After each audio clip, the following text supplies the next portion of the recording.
好，刚刚看到是大陆的这一场针对台湾的围台军演，秀出了中国大陆解放军在军事上面的战力跟实力。这一场中美之间的大战，其实呢，我们也看到了在大陆在经济上面这一出打的实力哦，在2025年的表现，特别来看到的是不是川普的关税战持续的打不倒中国，反而在这个时候养出了顺差兆元的这个大陆的大怪兽。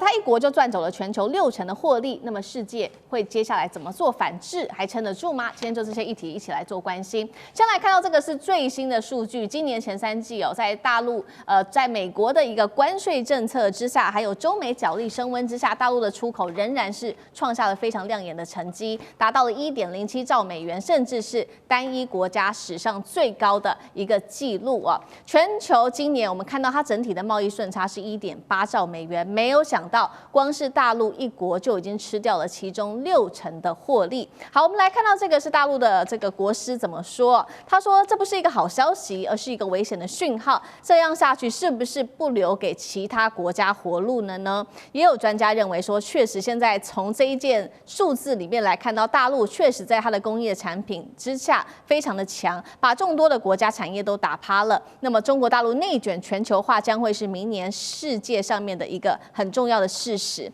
那川普的关税战本来是要打中国大陆的，没有想到确实。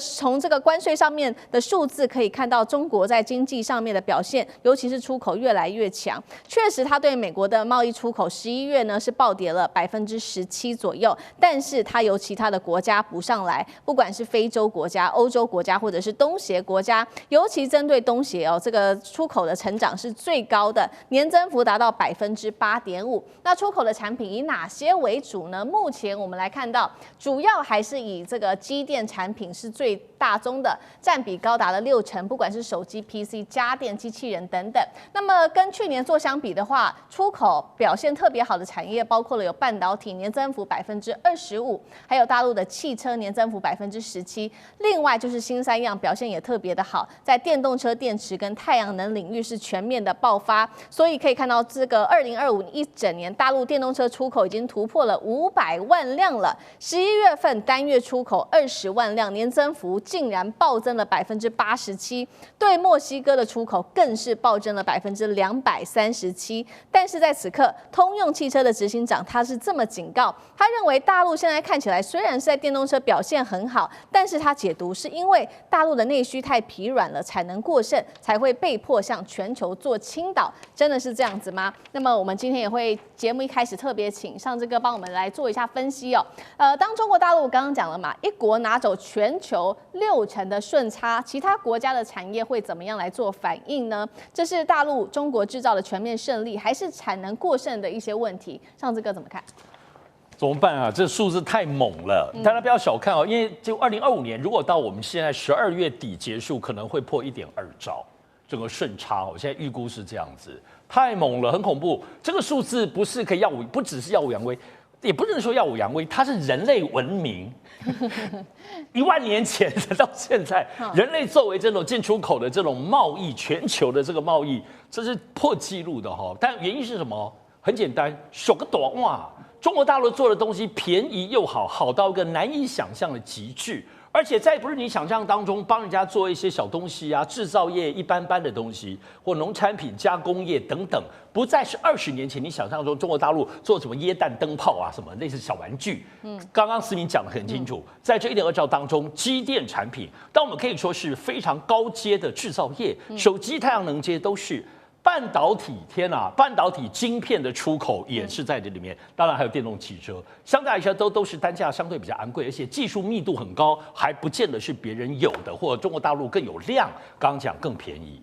那这样子的状况，其实确实是有一点点隐忧。那我认为这个隐忧当中，你觉得中国大陆、北京、中南海不知道吗？都知道，但是这个隐忧是没有办法控制的。中国大陆也太内卷，所有东西都来竞争，也放任大家在里头互相的拼命。所以他们能够卖出去的东西，都在中国大陆已经互相杀得死去活来。简单讲就是优化，无论成本、价格、性能、材料，而这些东西你要知道，中国大陆不是直接卖到国外去，卖给美国的民众，卖给欧洲民众，没有。大部分是卖给美国的代理商啊，欧洲的代理商，包括像我们刚刚讲东盟这件事情哈，东协，事实上东协变成很主要的出口的地方，也因为从东协当中再卖给其他的地方，所以要知道，虽然中国大陆有这些内卷的问题，当然现在也跟命题，现在欧洲都来说，现在未来欧洲，中国能向欧洲买什么？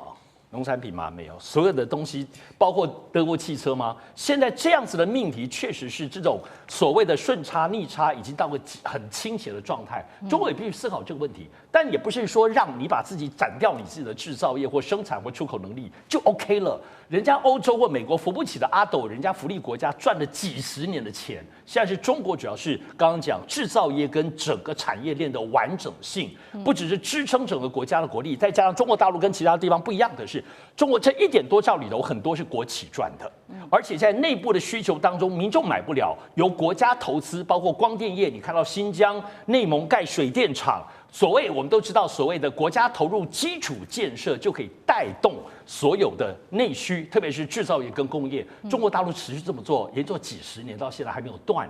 2026年还有一大堆要做到2030年，所以这个问题不只是中国问题或全世界的问题，但还是有每个国家治理跟经贸结构。战略的部分的问题，欧洲还没有想出来怎么办。美国有一点自己的想法，因为川普，可是中国只能你知道，就是咬着牙继续前进了。是同样的问题，干哥又怎么看呢？那其他国家要担心吗？就是说，像制造业大单都被大陆给拿走了。其实担心也没有用嘛，对不对？我光讲一个故事就好了。你知道今年德国卖给中国多少货品？810亿欧元，好多哦。800多亿欧元，那是多少钱啊？结果你知道吗？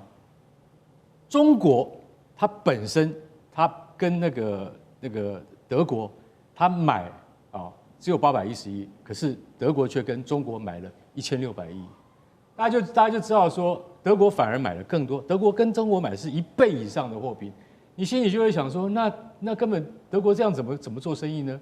它完全被中国给逆差去了，对。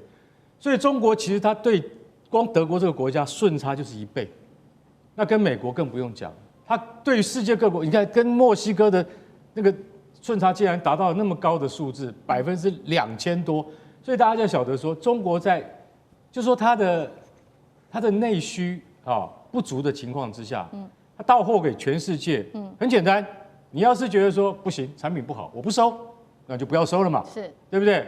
或者是说可能这个物联那个价美，那东西会不会真的好？你会不会觉得有一个问题，你心里会打个问号？而事实上来讲，今天你看到它的电动车，你看到它的太阳能电池，你看到它所有的商品，你都会觉得说，我就是要它的商品。为什么？因为它的商品会让我觉得说物超所值，这个是最重要的。美国在2次大战的时候，它成为全世界的民主工厂的时候，也就是因为它真的是物超所值。过了70年之后，现在换人来做，大陆现在坦白讲一句，它就是全世界的工厂，它是超级工厂，因为它不会变。为什么？全世界的贸易顺差只有1.8兆，它就占了1.07兆了，而且这个数字会不断的在增加当中。那究竟谁来控制它？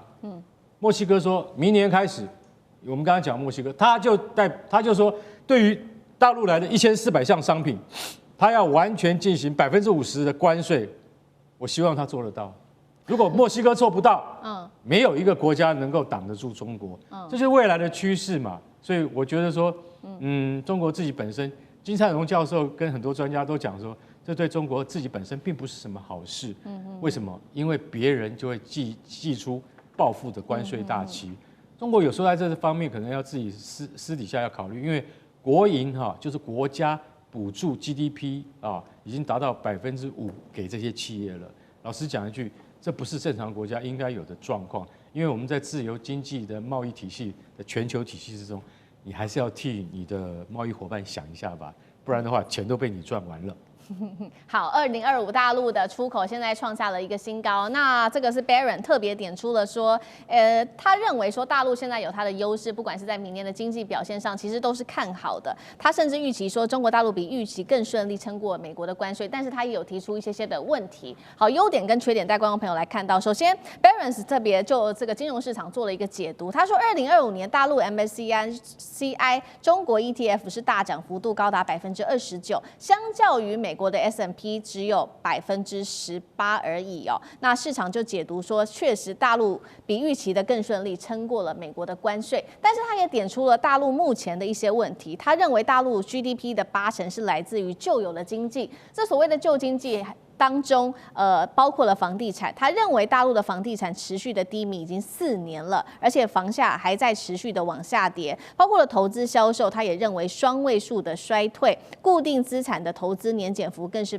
高达了2.6%。针对这些优势跟缺点，张将军又怎么做解读？我认为中国大陆应该是这个样，它这个内需都一直都是疲软，靠赚钱。那赚钱的话就要搞外销。那中国大陆这个产品价格它有优势，便宜，大疆的市占率占全世界的这无人机商用的70%，我就赚全部，你们要买嘛？这市场是自由竞争的，那我赚钱。中国大陆高铁5万公里，大概全世界的市占率的我们讲的高铁好了，中国大陆也是占了70%啊。关键是它这个成熟之后，我们知道价格就低了，一低，你这个任何同样的产品、同样的规格，你价格越低越有竞争力。那就这样。最重要的是为什么在哪里呢？那中国大陆有一个习惯，会造成它内需很低。以前是养儿防老，现在存钱防老。所以中国大陆储蓄率很高，它不花钱，变成这个样。在2024年去年，它的储蓄率是55%，就是你赚100块啊，你存55，你只花45块，那你想想看，你在市场上会有多少钱？中国大陆实际人口，但是中国大陆现在人年均所得14000块美金。你又存起来了，你还有多少钱拿出来消费？为什么？你都存钱防老啊，你都存钱买房进去了，你都不消费啊？那我就卖到全世界去，所以是这个样子，那赚全世界的钱。因为你在国内赚，大家都不买，都很舍盘，都专门赚，把钱存起来，这状况是变成这样。那我们来看，那中国大陆会不会转？我认为中国大陆会转型。你可以看它新能源车。在全世界的市占率又起来了，这是它现在也开始搞 AI， 开始搞我们讲的半导体，它的芯片，它也在做啊。你做不成，你越是防堵它的突围出来了。那现在也造船，现在也做飞机，它会一般来讲，基础的工业大家会有一个饱和的一天，市场都会有替代。那这样，但是它也一直在创新啊，在突破啊，不是这样子吗？又让它到达另外一个境界。所以这样来看的话，中国大陆最重要的，我认为是跟其他的结构是不一样的。为什么？中国大陆的所有的土地全部是国有，不能炒地皮。是你要赚钱就搞制造业吧。所以中国大陆制造业在全世界占比30%到32%，远远领先美国。美国大概它的制造业的比例大概是13%到14%，远远超车。那在这靠制造业是硬功夫。你其他的，你炒地皮赚的钱是虚的嘛？衍生性的商品，股票、债券、保险，那是虚的，那是金融，那金融市场、保险市场、衍生性商品的市场，这制造业是铁的。对，你都要所有东西都要制造业吧？那所以中国大陆是走这个，而且它还会去创新来突围。所以到目前来看，它的内需是疲弱，但是它的外销仍然会保持一定的我们讲的高水平。好，谢谢将军。那我们休息一下，马上回来。地缘政治、美中之争、战略价值。